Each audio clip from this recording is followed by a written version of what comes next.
Hello friends, yes, good afternoon everyone. चलिए जी, तो आज हम एक नया टॉपिक शुरू करने वाले हैं। दैट इज़ योर टॉपिक का नाम क्या रहेगा हमारा? Departmental accounts. बहुत ही मज़ेदार एंड इम्पॉर्टेंट टॉपिक। हेडिंग डालिए, डिपार्टमेंटल अकाउंट्स।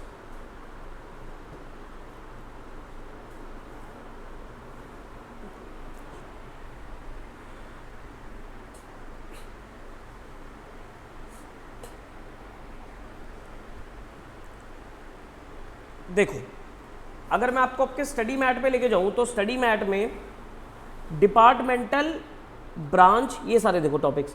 लीज हो गया, ब्रांच हो गया, इंश्योरेंस क्लेम हो गया, ब्रांच के साथ डिपार्टमेंटल भी है। दिख रहा है आपको डिपार्टमेंटल? ये टॉपिक मैं कराने जा रहा हूँ आज। इंश्योरेंस क्लेम हो गया, हायर परचेज हो गया। पहले मैं आपको यही टॉपिक्स कराने वाला हूँ, ठीक है, जिसमें आपका लीज हो गया, ब्रांच डिपार्टमेंटल हो गया, इंश्योरेंस क्लेम हो गया, हायर परचेज हो गया। कारण क्या है? ये सारे टॉपिक्स आपके लिए बिल्कुल न्यू है। इनमें से कोई भी टॉपिक आपने कभी नहीं पढ़ा, ना 11th-12th में कभी पढ़ा, ना आपने फाउंडेशन लेवल पे पढ़ा। तो ये बिल्कुल फ्रेश है, जिसकी वेटेज क्या है आपकी? 15%। 15% 100 का नहीं होता, 15% होता है 130 का। क्योंकि मैंने बताया था लास्ट क्लास में कि आपका जो पेपर आता है वो 130 नंबर का आता है, जिसमें से आपको 100 नंबर का पेपर करना होता है। तो 130 का 15% आप मोटा मोटा कह सकते हो 15 to 20 मार्क्स। 15 से 20 नंबर की आपकी वेटेज रहेगी। कितनी रहेगी? 15 to 20 मार्क्स, 15 से 20 नंबर, ठीक है। अगर मुझसे प्रैक्टिकली पूछो, देखो ये सारे टॉपिक 15-20 में कवर हो नहीं पाते, क्योंकि इनमें अच्छा खासा टाइम लगता है, काफ़ी क्वेश्चंस हैं, ठीक है। तो 15-20 इसके लिए कम वेटेज दे रखी है इंस्टीट्यूट ने, लेकिन कोई बात नहीं, इंस्टीट्यूट ने जो दे रखी है हम करेंगे, ठीक है। बट स्कोरिंग बहुत है, पूरे प्रैक्टिकल है, इसमें कोई भी थियोरेटिकल चीज़ें नहीं है, सारा का सारा 100% प्रैक्टिकल चीज़ें हैं इसमें, ठीक है। और ये सारी चीज़ें नहीं है तो आपको पढ़ने में भी इंटरेस्ट आएगा कि हाँ कुछ नया पढ़ रहे हैं, ठीक है। तो पहले डिपार्टमेंटल अकाउंट करेंगे, देन ब्रांच पे आएंगे, देन अदर टॉपिक्स पे आएंगे, ठीक है। तो हेडिंग डालिए डिपार्टमेंटल अकाउंट्स, ओके। चलो, सबसे पहले मुझे ये बताओ डिपार्टमेंट्स क्या होते हैं। आपने सुना होगा कई बार डिपार्टमेंट्स। क्या होता है डिपार्टमेंट्स?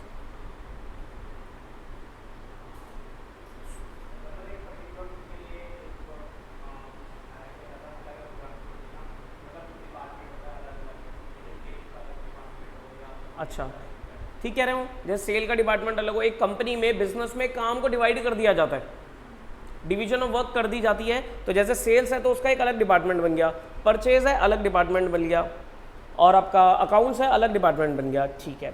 और आप बताओ डिपार्टमेंट्स क्या होते हैं?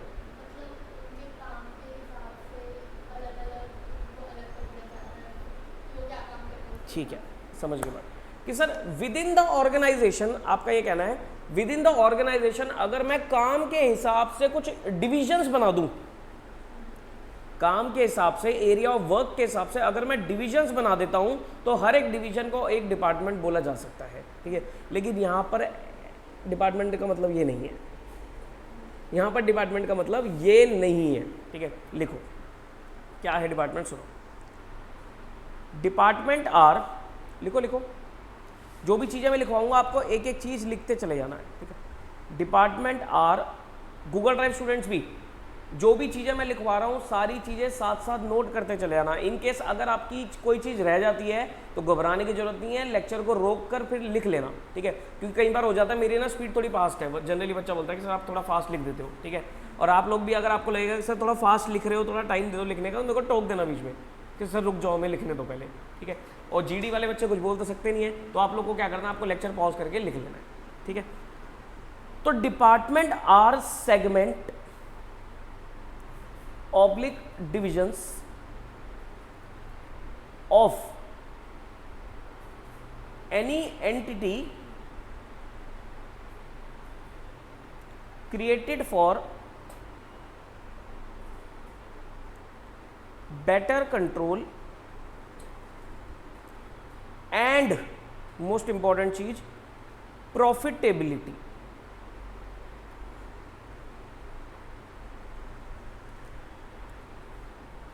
These are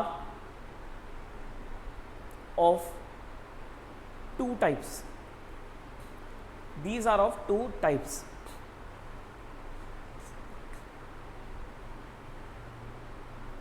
मैन्युफैक्चरिंग डिपार्टमेंट, जिसको हम असेंबली लाइन भी बोलते हैं, मैन्युफैक्चरिंग डिपार्टमेंट बोल लो या असेंबली लाइन डिपार्टमेंट बोल लो. Second is your retail department. Retail departments.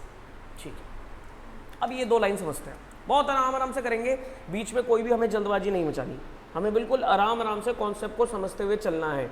जल्दबाजी मचाओगे तो फंसोगे. ठीक है, और पेशेंस रखनी है. सबसे मेन चीज़ क्या है? पेशेंस रखनी है. कुछ चीज़ें ऐसी होती हैं, हर चैप्टर में कोई ना कोई पॉइंट ऐसा निकलेगा जो आपको थोड़ा टेक्निकल लग रहा होगा, समझ में आने में थोड़ा टाइम लग रहा होगा, तो वेट करना है और सब समझ में आएगा. इतना क्या होता है कि हम जल्दी ना इम्पेशेंट हो जाते हैं कि सर ये तो मुश्किल है, नहीं समझ में आ रहा. ऐसा नहीं करना बिल्कुल भी. हर चैप्टर में, इसी चैप्टर में आ जाएगा एक पॉइंट, छोटा सा एक पॉइंट है स्टॉक रिजर्व निकालना, उसको समझने में थोड़ा टाइम लगेगा आपको. मैं बार बार एग्जांपल्स दूंगा, क्वेश्चंस कराऊंगा, क्वेश्चन एग्जांपल कर करके 10 एग्जांपल, जब आप 8 से 10 एग्जांपल कर लोगे तब आपके दिमाग में वो चीज़ परफेक्टली घुस जाएगी. ठीक है, 1-2 में लगेगा सर ये तो सर के ऊपर से गया. ठीक है, तो वेट करना है, सब समझ में आएगा. सेम जीडी स्टूडेंट्स, सीधा मैसेज नहीं कर देना कि सर इसमें दिक्कत आ रही है, पहले तसल्ली से वेट करना है, पेशेंस रखनी है, सब समझ में आएगा. ठीक है, कोई दिक्कत वाली बात नहीं होती है. ठीक है, अब देखो डिपार्टमेंट क्या है.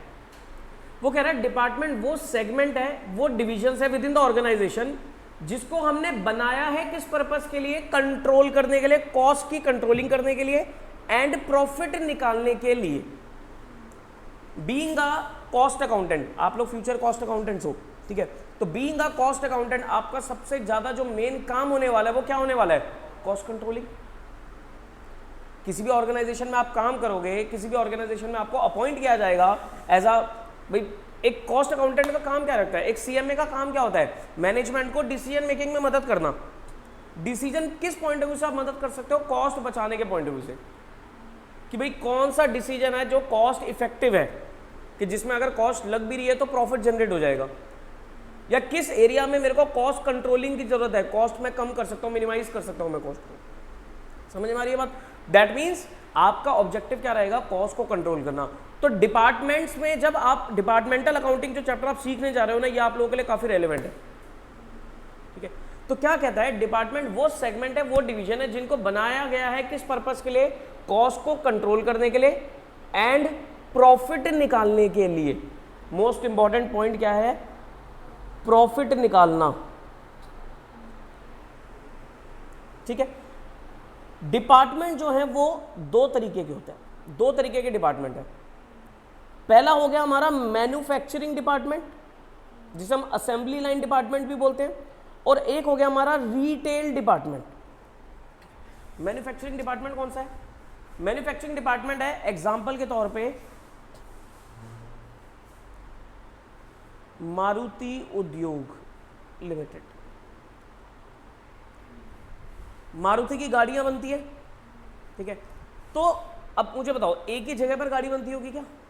अलग अलग प्रोसेस से होके जाती है गाड़ी. जैसे गाड़ी बन रही है तो गाड़ी का क्या प्रोसेस होगा? सबसे पहले उसका फ्रेम तैयार होगा, तो फ्रेम बनाने का एक डिपार्टमेंट हो गया. फिर वो अगले डिपार्टमेंट के पास जाती होगी जो इंजन लगाता होगा. फिर वो अगले डिपार्टमेंट के पास जाती होगी जो उसमें टायर्स वगैरह लगाता होगा, सीट्स वगैरह लगाता होगा. फिर अगले डिपार्टमेंट के पास जाती होगी जो उसमें पेंटिंग वगैरह करता होगा. फिर अगले डिपार्टमेंट के पास जाती होगी जो उसमें एसी वेसी लगा के उसकी फिनिशिंग करता होगा. तो यानी कि कोई भी प्रोडक्ट अगर हमारा मल्टीपल डिवीजन से होके गुजर रहा है तो उन डिविजन्स को क्या बोला जाता है? Manufacturing departments. समझ लो मेरी बात. तो manufacturing department are those departments which are what? Which are designed to manufacture the product. और हर डिपार्टमेंट की अपनी अलग कॉस्ट होगी. भाई हर डिपार्टमेंट में अलग मटेरियल लग रहा होगा, हर डिपार्टमेंट में अलग लेबर लग रही होगी, तो हर डिपार्टमेंट की क्या रहेगी? अपनी अलग कॉस्ट रहेगी. तो वो कॉस्ट को कंट्रोल करना है, प्रॉफिट निकालना है. तो ये सारा काम किस में आएगा? हमारा डिपार्टमेंटल अकाउंट्स में आएगा. इनको हम क्या बोलते हैं? रिटेल डिपार्टमेंट होता है, मैन्युफैक्चरिंग डिपार्टमेंट या assembly line departments. Phone avoid करो क्लास में, दोबारा सुन लो. मैन्युफैक्चरिंग डिपार्टमेंट्स क्या होते हैं? Manufacturing departments are those departments, जैसे कि मान लो मैं कोई प्रोडक्ट बना रहा हूँ, एग्जांपल लिखा मैंने इसमें मारुति उद्योग लिमिटेड। मारुति उद्योग लिमिटेड क्या करती है? मारुति की गाड़ियाँ बना रही है। अब मारुति की गाड़ियाँ कैसे बन रही होंगी? वो अलग अलग डिवीजन से होके जा रही होंगी। जैसे कि सबसे पहले एक डिवीजन होगी जो क्या करती होगी? फ्रेम बनाती होगी। कोई भी गाड़ी बनानी है उसका फ्रेम तैयार करके उसकी बॉडी तैयार कर दी। फिर अगले डिपार्टमेंट के पास जाता होगा जो उसमें इंजन वगैरह फिट करता होगा। फिर अगले डिपार्टमेंट के पास जाता होगा जो उसमें टायर्स वगैरह, सीट्स वगैरह ये सब चीज़ें लगाता होगा। फिर अगले डिपार्टमेंट के पास जाता होगा जो उसमें पेंटिंग वगैरह करता होगा। फिर अगले डिपार्टमेंट के पास जाता होगा जो उसमें एसी वेसी ये सब चीज़ें लगाकर उसकी फिनिशिंग करता होगा। तो these divisions are known as manufacturing departments. हर डिपार्टमेंट की अलग कॉस्ट रहेगी, क्योंकि हर डिपार्टमेंट में अलग मटेरियल यूज हो रहा है, अलग कॉस्ट लग रही है, तो हर डिपार्टमेंट की अलग कॉस्ट रहेगी। तो हर डिपार्टमेंट का अलग प्रॉफिट भी निकल सकता है। जब हर डिपार्टमेंट की अलग कॉस्ट है तो हर डिपार्टमेंट का अलग क्या निकल सकता है? प्रॉफिट भी निकल सकता है, कंट्रोल लगाया जा सकता है। बात समझ में आ रही है? तो ये क्या होते हैं हमारे मैन्युफैक्चरिंग डिपार्टमेंट। एक होते हैं रिटेल। अच्छा, मैं ये कह सकता हूँ कि मैन्युफैक्चरिंग डिपार्टमेंट्स में जो डिपार्टमेंट्स है ना वो एक दूसरे पे डिपेंडेंट है ऑब्वियसली। जैसे मैंने बीच में कोई भी डिपार्टमेंट उठा लिया, इंजन डिपार्टमेंट उठा लिया, तो इंजन डिपार्टमेंट तो तभी काम करेगा ना जब पिछले बॉडी वाले डिपार्टमेंट से स्ट्रक्चर उसके पास आएगा। आगे मैंने डिपार्टमेंट रखा जो टायर्स का है, सीट्स वगैरह का डिपार्टमेंट है, वो टायर सीट का डिपार्टमेंट तो तभी काम करेगा ना जब दोनों से सामान तैयार होकर उसके पास पहुंचेगा। यानी कि these departments are dependent on each other, ये इंडिपेंडेंट नहीं है। दैट मीन्स अगर एक में काम कम हो रहा है तो ऑब्वियसली दूसरे में भी काम क्या होगा? कम ही रहेगा। अब इंजन डिपार्टमेंट हो, खाली इंजन लेके थोड़ी ना कुछ कर लेगा, वो रखे रखेगा अपने पास, जब तक पीछे से कुछ आएगा प्रोडक्ट उसके पास बनकर तभी तो वो उसमें इंजन लगाएगा। तो इनको हम क्या बोलते हैं? Manufacturing department. अगले आता है हमारे पास रिटेल डिपार्टमेंट। रिटेल डिपार्टमेंट में आएगा जैसे हमारे पास एग्जांपल के तौर पे बिग बाजार, जो हमारे रिटेल स्टोर होते हैं। जैसे आपने आजकल कोई रिटेल स्टोर का नाम दो, एग्जांपल दो। बिग बाजार हो गया, और बताओ? डी मार्ट, आजकल ये चल रही है राज मंदिर हाइपर मार्केट,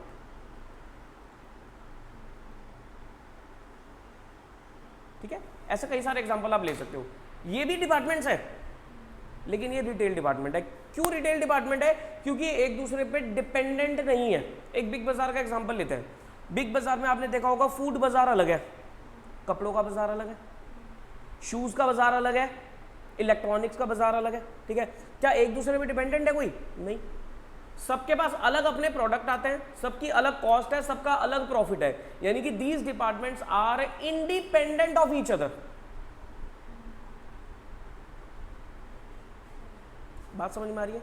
तो ये रिटेल डिपार्टमेंट्स होते हैं, ठीक है। हमें दोनों डिपार्टमेंट्स की अकाउंटिंग सीखनी है कि मैन्युफैक्चरिंग डिपार्टमेंट में हम किस तरीके से अकाउंट्स बनाते हैं, कैसे प्रॉफिट निकालेंगे, और रिटेल डिपार्टमेंट में किस तरीके से अकाउंट बनाएंगे, कैसे हम इसमें प्रॉफिट कैलकुलेट करेंगे। बात समझ में आता है डिपार्टमेंट्स का मतलब? तो डिपार्टमेंट्स आर द सेगमेंट और division which are prepared to have a better control. भाई एक कंपनी है, एक कंपनी ने डिपार्टमेंट क्यों बनाए? क्योंकि भैया वो देखना चाहते हैं कि कौन से डिपार्टमेंट में कितना काम हो रहा है। अब मैं रिटेल डिपार्टमेंट की बात करूं, ठीक है, तो बिग बाजार का जो ओनर रहेगा वो क्या करेगा? उसने अपने काम को, अपने बिजनेस को अलग अलग डिपार्टमेंट्स में डिवाइड क्यों किया? क्योंकि वो देखना चाहेगा ना कि भाई किस डिपार्टमेंट में कितनी सेल हो रही है, किस डिपार्टमेंट से मुझे कितना प्रॉफिट जनरेट हो रहा है, किस डिपार्टमेंट में मुझे ज़्यादा खर्चा लग रहा है तो मुझे कॉस्ट कंट्रोल करने की जरूरत है, किस डिपार्टमेंट में सेल हो ही नहीं रही है तो मुझे उसको शट डाउन करने की जरूरत है। तो इसलिए बड़ी बड़ी ऑर्गेनाइजेशंस क्या करती है? जनरली बड़ी ऑर्गेनाइजेशन पे लगेगा डिपार्टमेंटल अकाउंट्स, तो वो क्या करती है? वो अपने काम को, अपने बिजनेस को डिविजन्स में डिवाइड कर देती है to have a better control and to check the profitability of each department. बात समझ में आती है? लिखो आगे।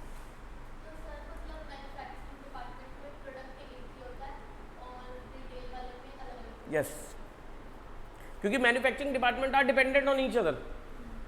जब पीछे से कोई सामान आएगा तभी वो अगले वाला डिपार्टमेंट काम कर पाएगा। मैन्युफैक्चरिंग डिपार्टमेंट के ऊपर आप एक कॉस्टिंग में चैप्टर भी पढ़ोगे जिसका नाम है प्रोसेस कॉस्टिंग। सुना एक चैप्टर का नाम प्रोसेस कॉस्टिंग? वो यही है।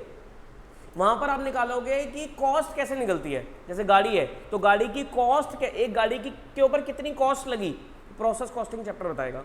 लेकिन ये डिपार्टमेंटल अकाउंट्स क्या बताएगा कि वो गाड़ी को बनाने में, बेचने के बाद हमारे पास कितना प्रॉफिट आया, वो हमें ये चैप्टर बताएगा। क्योंकि अकाउंट्स डील करता है किसके ऊपर, प्रॉफिट निकालने के ऊपर, और कॉस्टिंग डील करती है किसके ऊपर, कॉस्ट निकालने के ऊपर। ठीक है, बात समझ में आती है? आगे लिखो,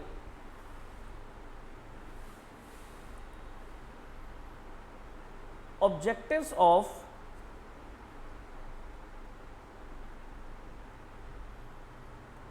departmental accounts, objectives of departmental accounts. Sir ये हम डिपार्टमेंटल अकाउंट्स जो कर रहे हैं चैप्टर, ये क्यों कर रहे हैं? To calculate profit from each department, to calculate profit from each department. हर एक डिपार्टमेंट का इंडिविजुअल प्रॉफिट कैलकुलेट करने के लिए ये चैप्टर हमें सिखाया जा रहा है। यानी कि यहां पर जो अलग अलग डिपार्टमेंट्स है ना, मुझे अलग अलग डिपार्टमेंट्स का इंडिविजुअल प्रॉफिट निकालना पड़ेगा पहले, फिर उसके बाद मुझे क्या करना पड़ेगा, ओवरऑल कंपनी का प्रॉफिट निकालना पड़ेगा। प्रॉफिट निकालने के लिए आप एक स्टेटमेंट बनाते हो, स्टेटमेंट का नाम क्या होता है? Trading P&L account.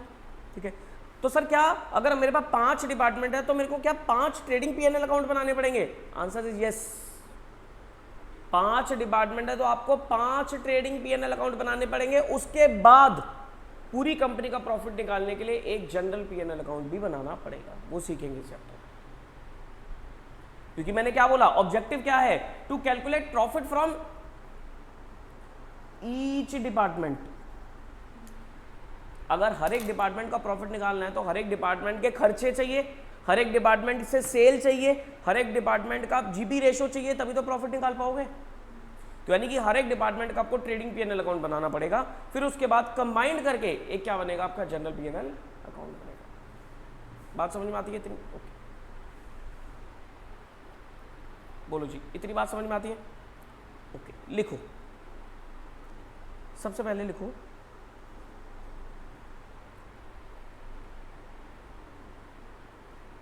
Manufacturing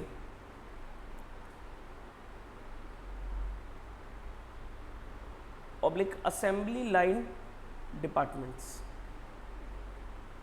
manufacturing oblique assembly line departments. पहले हम डील करेंगे मैन्युफैक्चरिंग डिपार्टमेंट के बारे में, फिर रिटेल डिपार्टमेंट में आएंगे। तो मैन्युफैक्चरिंग डिपार्टमेंट में मैंने क्या बताया था, जहां पर डिपार्टमेंट्स क्या हैं, एक दूसरे पे डिपेंडेंट है। एक डिवीजन से सामान बन के आएगा तो दूसरी डिवीजन उस पर काम कर पाएगी। ठीक है, तो वो लिंक्ड है आपस में। ठीक है, ओके। अब प्रॉफिट निकालना है तो क्या बताया मैंने आपको, क्या बनाना पड़ेगा, ट्रेडिंग P&L अकाउंट बनाना पड़ेगा। तो हर एक डिपार्टमेंट का आपको अलग अलग ट्रेडिंग P&L अकाउंट बनाना पड़ेगा। ठीक है, तो लिखो format of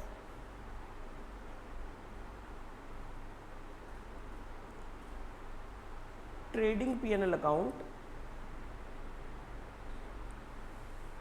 for each departments.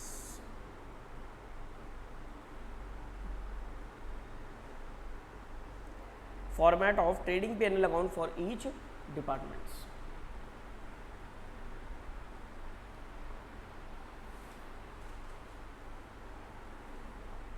ये सब जो मैं बातें बता रहा हूं आपको, लिखवा रहा हूं, ये सब आपको किसमें लिखनी है, कॉन्सेप्ट रजिस्टर में लिखनी है। ये सब कॉन्सेप्ट चल रहा है। ठीक है, इवन कॉन्सेप्ट के साथ मैं कोई एग्जांपल लिखवाऊंगा आपको, बहुत सारे एग्जांपल लिखवाता हूँ, मेरी आदत है, मैं हर कॉन्सेप्ट पे कई सारे एग्जांपल लिखवाता हूँ, फिर क्वेश्चंस पे आता हूँ।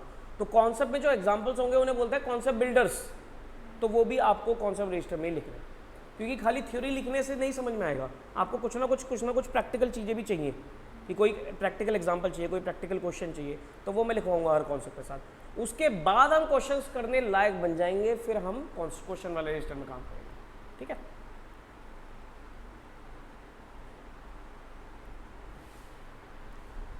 मान लो 3 डिपार्टमेंट है, तो सर मैं ए बी सी 3 डिपार्टमेंट है, तो मैं तीनों का अलग अलग नहीं बना रहा, मैं इसी के अंदर ही कॉलम बना देता हूं। समझ गए ना? Particulars department A, department B, department C. ऐसे ही हमारा particulars department A, department B, department C.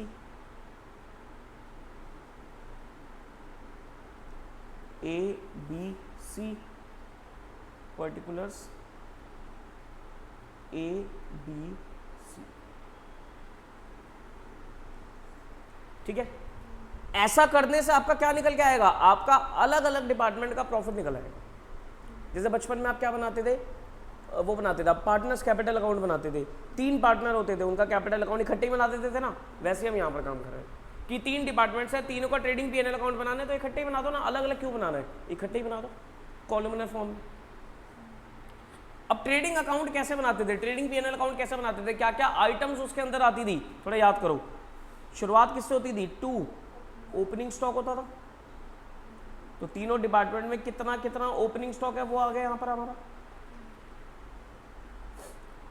2 purchases होती थी, तीनों में कितनी कितनी परचेज करी है वो आ गई। 2 डायरेक्ट एक्सपेंसेस होते थे, तीनों में कितने कितने डायरेक्ट एक्सपेंस है वो आ गए। 2 इंटरनल ट्रांसफर, ये भी मैं बताता हूं, थोड़ी सी देर रुको, ये बताता हूं क्या है। By internal transfer,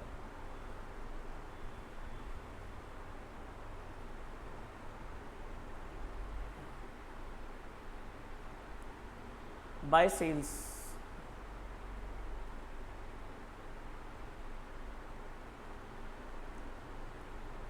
bye closing stock,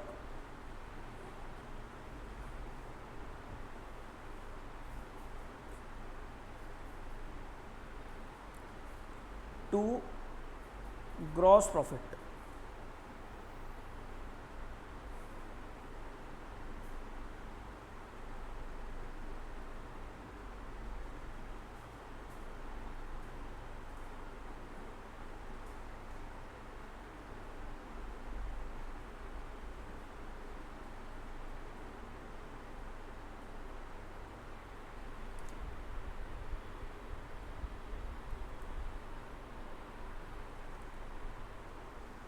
इसको नोट करो पहले, फिर मैं बताता हूं आपको ये क्या चीज़ है।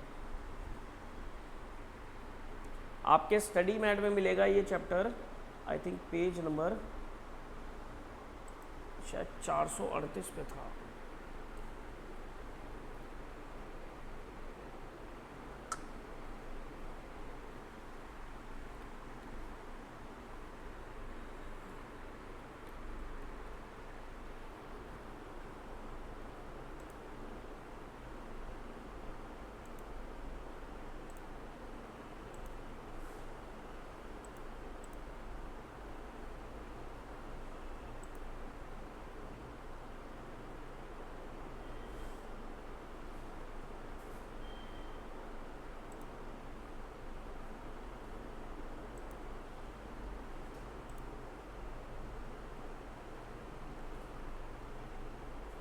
ये रहा, ये आ रहा आपका पेज नंबर 477।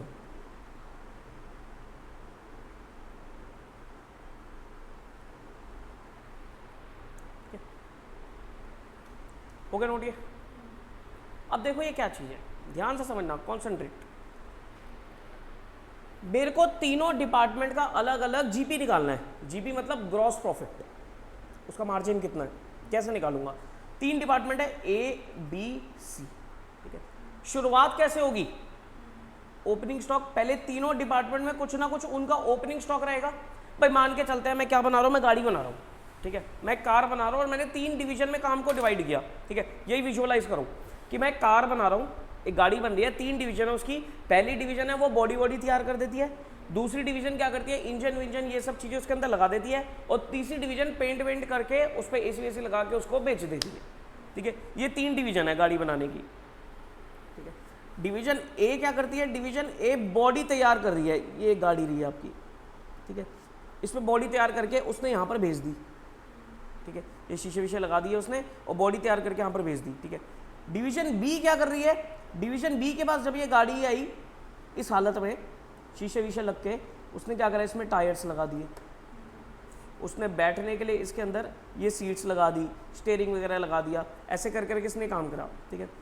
डिवीजन सी ने क्या करा, डिवीजन सी के पास जब ये गाड़ी पूरी तैयार होके आई इस तरीके से, कुछ सीट वीट लग के, ये सीट वीट लग के, स्टीयरिंग वगैरह लग के, टायर वायर लग के, ठीक है, ये सब चीज़ें लग के, उसने इस पर क्या करा, पेंट किया, ठीक है, एसी वेसी लगा दिया और इस पर ब्रांड लोगो लगा के कौन सी गाड़ी बनानी है इसे, बोला कौन सी बनाऊँ, ऑडी बना देता है, ठीक है, BMW बना दो, ऑडी बना दो, मर्सिडीज बना दो, कुछ भी बना दो, बनाने में क्या जा रहा है, ठीक है। ये कर कुर के यहाँ पर एक बंदा आया कस्टमर, इसने इसे ये बेची थी, सेल कर। अब देखो, सबसे पहले अगर मैं बात करूं डिवीजन ए की, इसके पास अपना कुछ स्टॉक होगा। कैसे स्टॉक होगा सर, ये जो गाड़ी का स्ट्रक्चर तैयार कर रहा है उसमें वो क्या लगा रहा है, किस चीज़ से गाड़ी बनती है, जो उसमें मेटल्स वगैरह लग रहे हैं, वो मेटल खरीदा होगा उसने, उसका स्टॉक हो सकता है। उसके बाद शीशे वीशे होंगे तो ग्लासेस वगैरह हो सकते हैं उसके पास, उसका स्टॉक हो सकता है। नट बोल्ट्स वगैरह हो सकते हैं, बहुत सारी चीज़ें हो सकती है गाड़ी में, तो 36 तरीके की चीज़ें होती है, ठीक है। तो इन सब का ओपनिंग स्टॉक हो सकता है उसके पास, पहले से ही पड़ा हुआ है, ठीक है। फिर इसने क्या करा, सामान और खरीदा, परचेज किया, और मटेरियल परचेज किया, और इसने डायरेक्ट एक्सपेंसेस लगाए, मतलब लेबर लगाई। अब अपने आप तो बनेगा नहीं सामान, इसके लिए लेबर चाहिए होगी, फिटिंग करने के लिए कई सारी लेबर होगी, तो लेबर को वेजेस पे करी जा रही होंगी, तो वो डायरेक्ट एक्सपेंस में आ गया, ठीक है। ये सब चीजें करने के बाद अब वो क्या करेगा, ये सब चीजें करने के बाद क्या करेगा, गाड़ी को ट्रांसफर कर देगा टू बी। यही तो करेगा वो अपने पास थोड़ी ना रखेगा, वो ट्रांसफर कर देगा टू बी। यहां पर उसने गाड़ी को तैयार किया जितना वो कर सकता था, फिर उसने बी को ट्रांसफर करी। इसको हम क्या बोलेंगे, इसको सेल ही तो बोलेंगे, कि ए ने बी को सेल कर दी, क्योंकि ए एट द एंड कंज्यूमर को थोड़ी ना सेल करेगा, ए तो क्या करेगा, बी को ही तो ट्रांसफर करेगा ना, सेल ही बोलेंगे, ठीक है। तो सेल बोलेंगे तो सर क्रेडिट पे आना चाहिए, तो ए की क्रेडिट पे आ गया, लेकिन उसे सेल ना बोलकर हमने क्या नाम दिया, इंटरनल ट्रांसफर।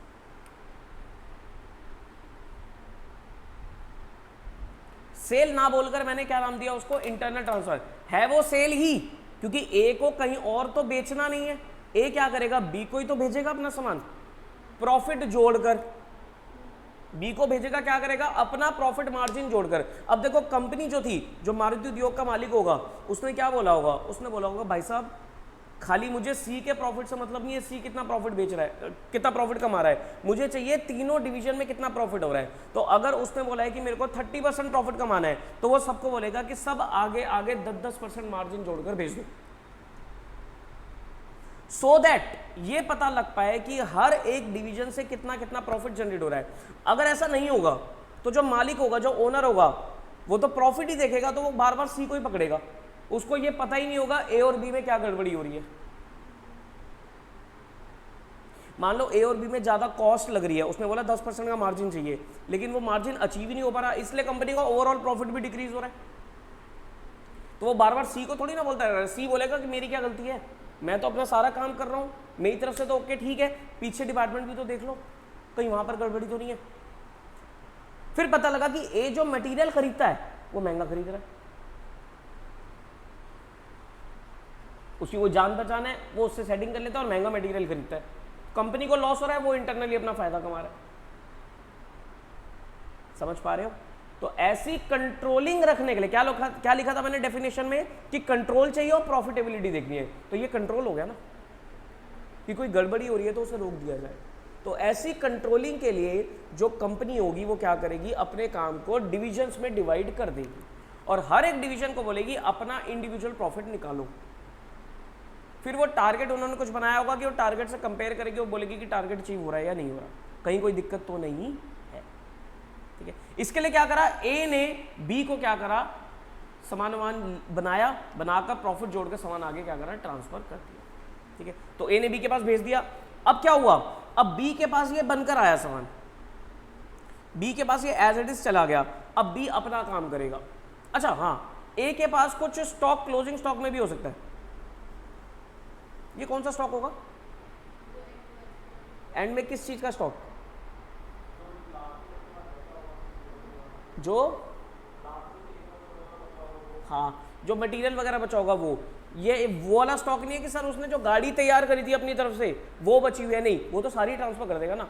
जो मटेरियल उसके पास बच गया, जैसे ग्लासेस बच गए और अगर लोहा वगैरह था वो सब चीज़ें बच गई, जो आगे वो यूज़ करेगा उसे, तो उसका क्लोजिंग स्टॉक होगा। ठीक है, अब आते हैं बी के पास। तो बी के पास क्या हुआ, ए ने बी को सामान भेजा था, तभी बी उस पे क्या कर पाएगा, काम कर पाएगा। तो बी के लिए एक तरीके से परचेज हो गई, बी ने ए से सामान परचेज किया, तो जो सामान ए ने बी को इंटरनल ट्रांसफर किया था वो बी के पास क्या आएगा, रिसीव हो जाएगा, इंटरनल ट्रांसफर। मैं ए हूं, आप बी हो, मैंने आपको सामान भेजा, मेरे लिए सेल है तो मैंने क्रेडिट कर दिया, आपके लिए तो परचेज है ना, तो आप क्या करोगे, आप डेबिट करोगे इंटरनल ट्रांसफर के नाम से। तो पहले ये आ गया सामान आपके पास, अब क्या करोगे, अब आप देखोगे कि आपको उस पर क्या लगाना है। बी डिवीजन का काम था टायर्स लगाने हैं, स्टीयरिंग लगाना है, सीट कवर लगाने हैं, सीट वगैरह लगानी है, ये सब काम करने का उसका काम था। ठीक है, तो उसके बाद इन सब सामानों का ओपनिंग स्टॉक हो सकता है, वो परचेज भी कर सकता है, वो लेबर भी लगाएगा। ये सब करने के बाद, प्रॉफिट जोड़ने के बाद वो क्या करेगा, बी जो करेगा वो सी को ट्रांसफर कर देगा। तो बी की सेल और सी की परचेज, इसको सेल परचेज नहीं लिखेंगे, इसको लिखेंगे इंटरनल ट्रांसफर। सेल परचेज इसलिए नहीं लिख रहा क्योंकि ये with in the department cell purchase है, तो उसे हम क्या नाम देते हैं, इंटरनल ट्रांसफर। सेल तो अलग ही चीज है जो कस्टमर को दी जाती है। ठीक है, उसके बाद अब जब सी के पास सामान आया इंटरनल ट्रांसफर, तो सी क्या करेगा, सी के पास कुछ, अच्छा सी का काम क्या था, सी का काम था इस पर फिनिशिंग करना, इस पर पेंट करना, इस पर लाइट्स वगैरह लगाना, और ये सब चीज़ें करके एसी वेसी लगा के उसे बेच देना। ठीक है, तो उसके पास कुछ सामान आया इंटरनल ट्रांसफर के नाम से, फिर उसने क्या करा, जो उसके पास सामान था स्टॉक में वो यूज़ करा, सामान और परचेज किया उसने, लेबर लगाई, और ये सब करके उसने क्या करा, कस्टमर को सामान बेच दिया। ठीक है, और दोनों का अपना क्लोजिंग स्टॉक भी होगा। ये सब करने के बाद क्या निकल के आएगा, आपका जीपी निकल के आएगा, ग्रॉस प्रॉफिट तीनों डिपार्टमेंट का। ये तीनों डिपार्टमेंट का क्या निकल के आया, इंडिविजुअल प्रॉफिट निकल के आया। बात समझ में आती है यहां तक? क्या मैं इसे ये बोल सकता हूं कि ये डिपार्टमेंट वाइज प्रॉफिट्स है, ये डिपार्टमेंट वाइज प्रॉफिट्स है? अभी नहीं बोल सकता। जीपी थोड़ी ना प्रॉफिट होता है, एनपी प्रॉफिट होता है। अभी मैं कुछ खर्चे और भी हैं जो लेस करूंगा, हर डिपार्टमेंट के और खर्चे भी होंगे ना, यहां तो मैंने वही खर्चे लेस करे हैं, एडजस्ट करे हैं जो डायरेक्ट एक्सपेंसेस है, जो डायरेक्टली प्रोडक्ट से रिलेटेड है, लेकिन कुछ कॉमन खर्चे भी तो हो सकते हैं,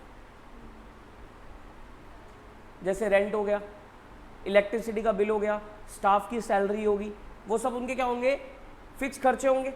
चाहे एक गाड़ी बनाओ चाहे 100 गाड़ी बनाओ, चाहे एक गाड़ी बनाओ चाहे 100 गाड़ी बनाओ, वो खर्चे तो खर्चे ही रहने वाले, तो उनको एडजस्ट किया जाएगा। ठीक, उसके लिए इसके नीचे हम क्या करेंगे, पीएनएल बनाएंगे। ठीक है, इसको रब कर रहा हूं मैं।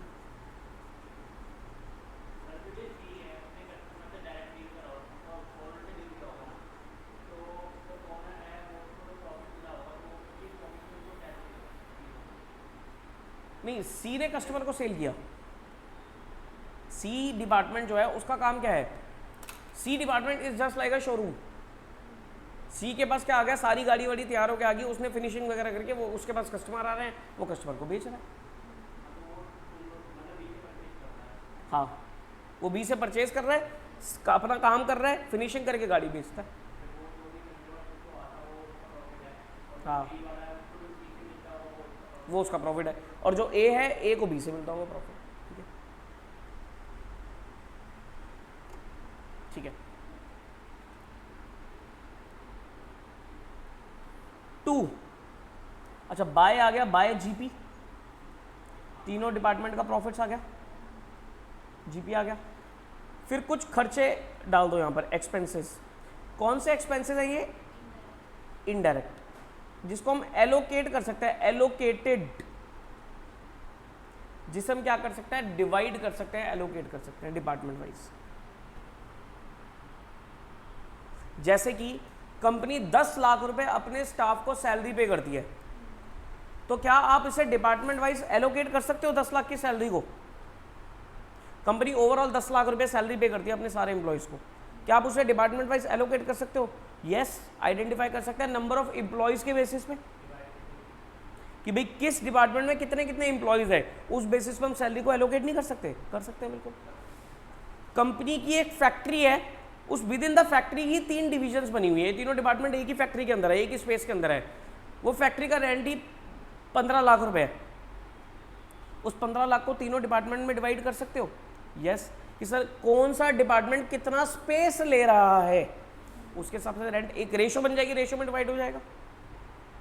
और बताओ इलेक्ट्रिसिटी का बिल, इलेक्ट्रिसिटी का बिल क्या तीनों में डिवाइड हो सकता है? यस। कौन सा डिपार्टमेंट कितनी यूनिट्स कंज्यूम कर रहा है, उसके साथ उस रेशो में डिवाइड हो सकता है। लेकिन बहुत सारे ऐसे खर्चे भी होते हैं जो डिवाइड ही नहीं हो सकते, अनएलोकेटेड एक्सपेंस। वो जब हम इसके बाद जनरल पीएनएल अकाउंट बनाएंगे वो वहां पर आएंगे। जैसे एडवर्टीजमेंट करना, अब एडवर्टीजमेंट तो कम, जैसे मारुति उद्योग लिमिटेड है, वो अपनी ब्रांडिंग कर रही है, अपनी एडवर्टीजमेंट कर रही है, एडवर्टीजमेंट पे उसने 1 करोड़ रुपए लगा दिए, वो तो ओवरऑल कंपनी की एडवर्टीजमेंट है ना, वो अलग अलग डिपार्टमेंट में किसी भी तरीके से डिवाइड नहीं हो पाएगी। ठीक है, तो यहां पर इसलिए मैंने क्या लिखा, यहां पर कौन से खर्चे आएंगे जो एलोकेटेड हैं, जिसको आप डिवाइड कर सकते हो। ये सब करने के बाद क्या निकल के आएगा आपका? 2 नेट प्रॉफिट।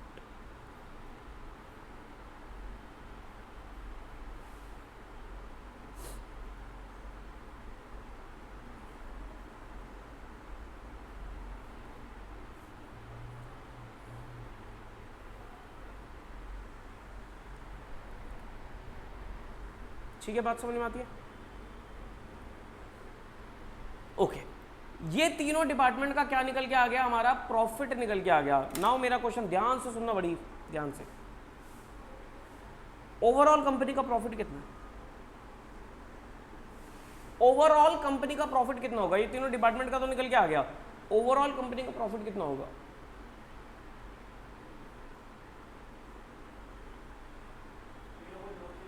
हाँ, कि सर तीनों को जोड़ दो वो ओवरऑल कंपनी का प्रॉफिट है? आंसर इज नो, ऐसा नहीं है। वही लगेगा तो यही ना कि सर तीनों डिपार्टमेंट का जब प्रॉफिट आ गया हो, पूरी कंपनी का मांगना है तो तीनों को जोड़ दो, पूरी कंपनी का प्रॉफिट आ गया। आंसर इज नो, ऐसा नहीं है। क्यों नहीं ऐसा? सुनो मेरी बात, एक एग्जांपल देता हूं, सिर्फ सुनना। ये है डैड, ये फादर,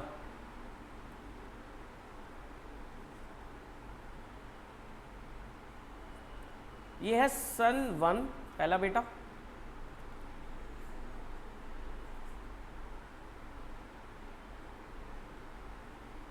ये है सन, मैं ड्राइंग बनाता रहता हूं, ठीक है। ये है सन 2 दूसरा बेटा, ठीक है।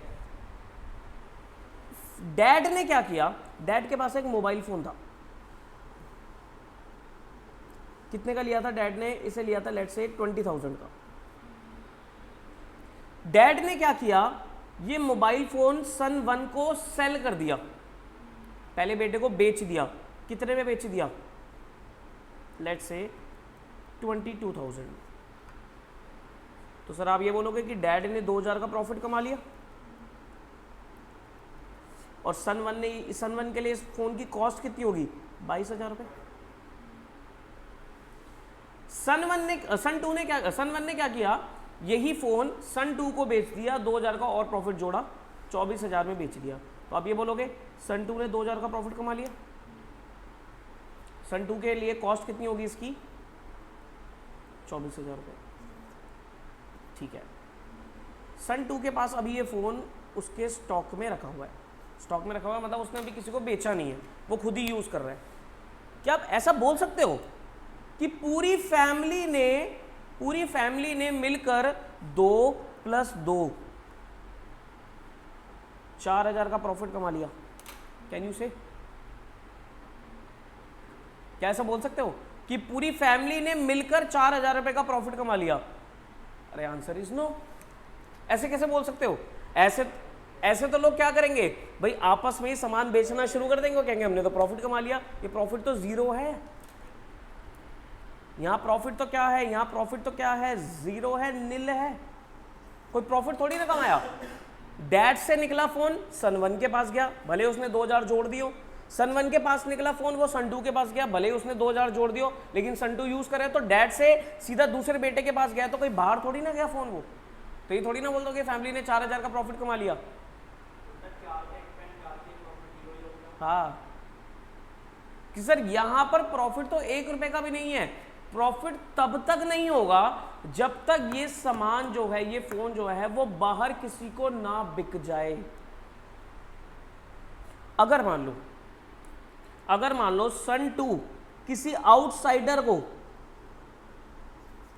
2000 रुपए और जोड़ के ये फोन 26,000 में बेच देता, तब मैं बोल सकता था कि पूरी फैमिली ने मिलकर 6,000 कमाया।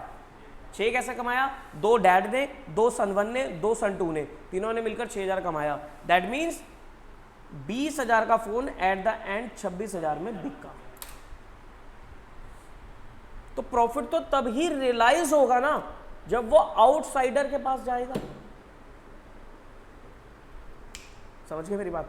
दैट मीन्स अगर आप ये बोलो कि मैं तीनों डिपार्टमेंट का प्रॉफिट जोड़कर ओवरऑल कंपनी का प्रॉफिट बोल दूं, तो ऐसा नहीं है, क्योंकि जो भी डिपार्टमेंट के पास स्टॉक पड़ा होगा, उसमें कुछ ना कुछ पिछले डिपार्टमेंट से भी आया होगा जिसमें उन्होंने अपना प्रॉफिट जोड़ा होगा। तो एक दूसरे से पूरी कंपनी थोड़ा ना प्रॉफिट कमा लेगी। प्रॉफिट तो तभी रियलाइज होगा ना जब वो आउटसाइडर को बिकेगा। दैट मीन्स अगर डिपार्टमेंट सी में स्टॉक 0 हो जाता है, तब आप बोलोगे कि तीनों को जोड़ दो तो हमने प्रॉफिट कमा लिया। आई बात समझ में? तो जब तक स्टॉक में सामान रखा हुआ है तब तक तीनों का प्रॉफिट नहीं होगा। जब स्टॉक 0 हो जाएगा तभी तीनों डिपार्टमेंट का प्रॉफिट होगा। ठीक है, तो तीनों,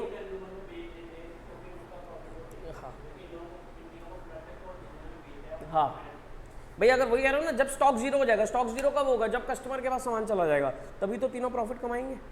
ठीक है, दैट मीन्स तीनों को जोड़ देना, ये हमारा कंपनी का प्रॉफिट नहीं निकलेगा। इसमें हमें एक एडजस्टमेंट करनी पड़ती है जिसको बोलते हैं स्टॉक रिजर्व एलिमिनेट करना। वही हमें इस चैप्टर में सीखना, और कुछ भी नहीं है। ये सब में तो कोई दिक्कत ही नहीं है, ये सब तो बहुत बेसिक सी चीज़ है, कैसे कैसे खर्चे डालने हैं। लेकिन जो मेन काम आएगा वो अब आएगा स्टॉक रिजर्व को एलिमिनेट करना। ठीक है, लिखो।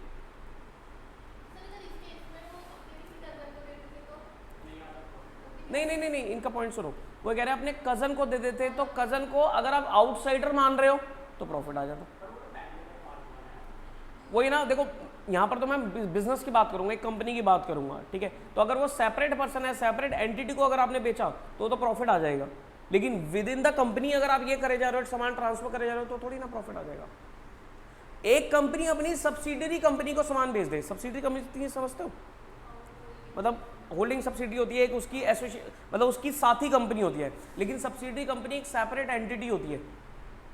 उसको हम ये नहीं बोल सकते कि वो मेरा ही है, वो सेपरेट एंटिटी है, क्योंकि companies are the separate legal entity. ठीक है, तो अगर हमने सब्सिडी को बेच दिया तब तो वो प्रॉफिट माना जाएगा। लेकिन विद इन द कंपनी अगर हम डिवीजन टू डिवीजन ट्रांसफर करे जा रहे हैं, आउटसाइडर को कुछ नहीं हो रहा, तो डिवीजन टू डिवीजन ट्रांसफर कर लेने से प्रॉफिट जनरेट नहीं होगा। तो सर यहां पर फिर प्रॉफिट निकाल ही क्यों रहे हो? यहां पर प्रॉफिट निकाल ही क्यों रहे हो? यहां पर प्रॉफिट निकालने का मतलब यह है कि हमें हर डिपार्टमेंट पे कंट्रोल चाहिए। जो कंपनी का ओनर है ना, वो देखना चाहता है कि हर एक डिपार्टमेंट अपने काम को ठीक तरीके से परफॉर्म कर भी रहा है या नहीं कर पा रहा।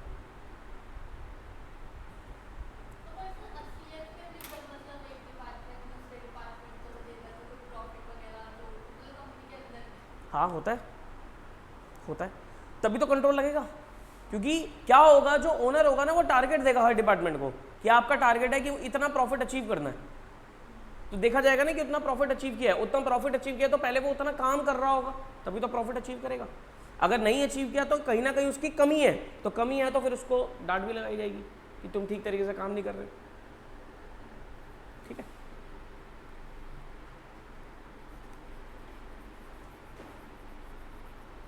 क्या नहीं, 10 मिनट रुक जाओ, बस होने वाला है। General P&L account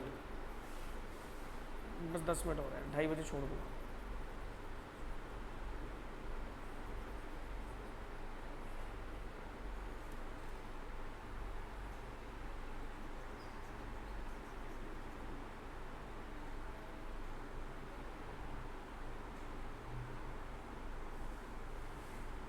general P&L account.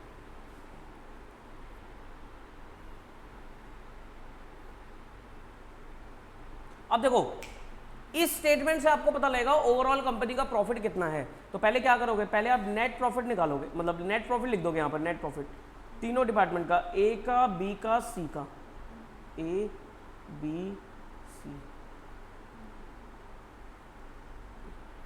To expenses, यहां पर कौन से एक्सपेंस लिखूं, अनएलोकेटेड, अनएलोकेटेड क्योंकि एलोकेटेड तो ऊपर आ गए थे, जो हम डिवाइड कर सकते हैं डिपार्टमेंट वाइज वो यहां पर आ गए, जो डिवाइड नहीं हो सकते थे वो यहां पर आ जाएंगे, अनएलोकेटेड।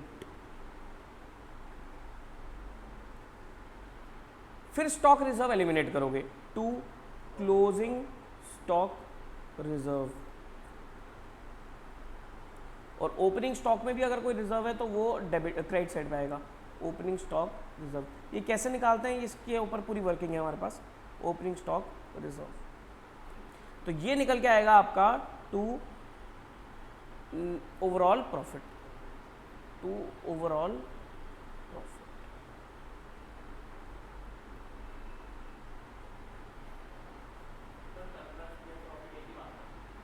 हाँ मतलब जनरली जो प्रॉफिट मेकिंग एंटिटीज है उनमें प्रॉफिट वर्ड यूज़ किया जाता है, surplus generally non profit making entities में यूज़ किया जाता है या कंपनीज में यूज़ किया जाता है। कंपनी का जो शेड्यूल 3 लगता है उसमें हम यूज़ कर लेते हैं। Note,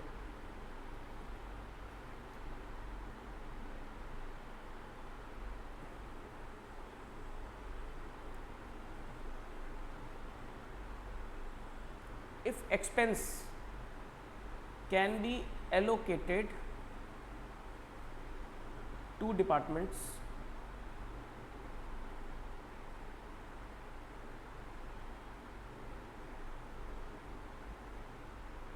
they should be transferred to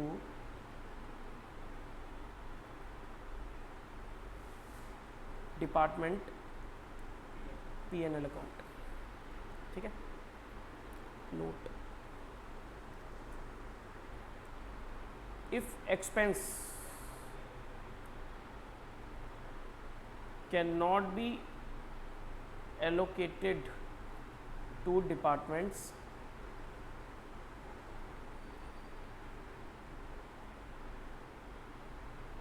they should be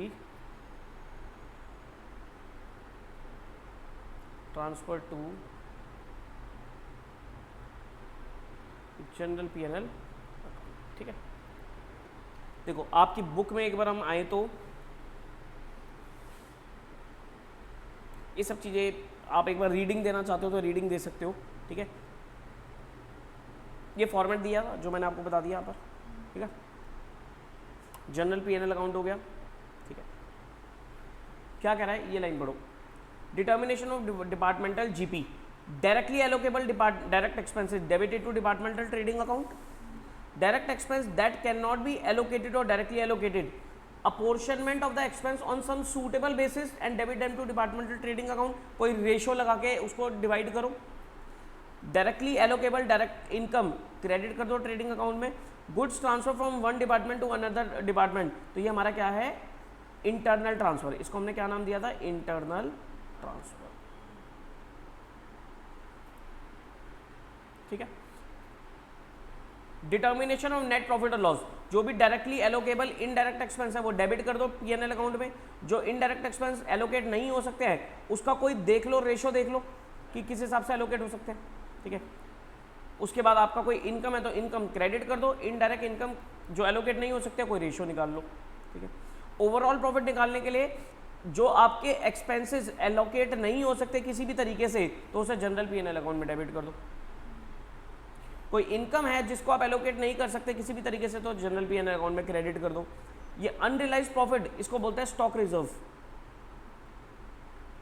provision for unrealised profit stock reserve है, ये निकालना भी सीखना है हमें। ठीक है, तो इसको अगर क्लोजिंग इन्वेंट्री का है तो डेबिट कर दो, ओपनिंग इन्वेंट्री का है तो क्रेडिट कर दो P&L अकाउंट में, और जो भी जनरल P&L का बैलेंस होगा वो क्या रहेगा, आपका कंसोलिडेटेड प्रॉफिट या ओवरऑल प्रॉफिट हम उसे कह सकते हैं। ठीक है,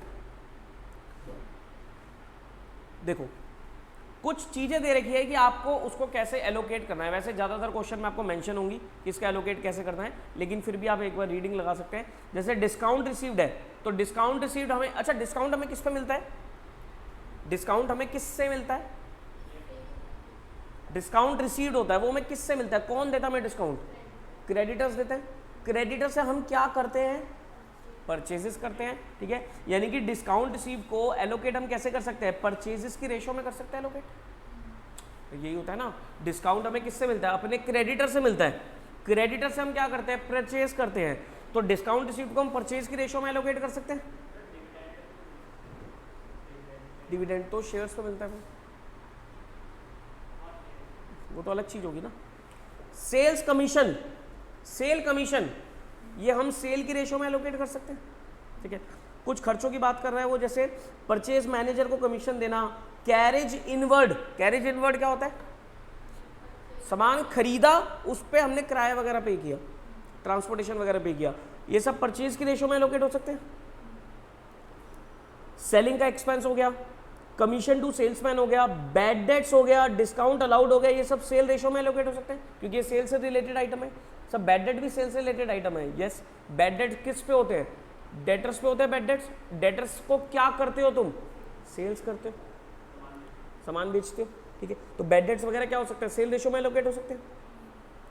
जो आपका डेप्रीसिएशन है, इंश्योरेंस है, रिपेयर मेंटेनेंस है, ये आप अपने फिक्स असेट की वैल्यू में एलोकेट कर सकते हो। हर डिपार्टमेंट कितने कितने फिक्स असेट है तो उसके हिसाब से डेप्शन का खर्चा डिवाइड कर सकते हो।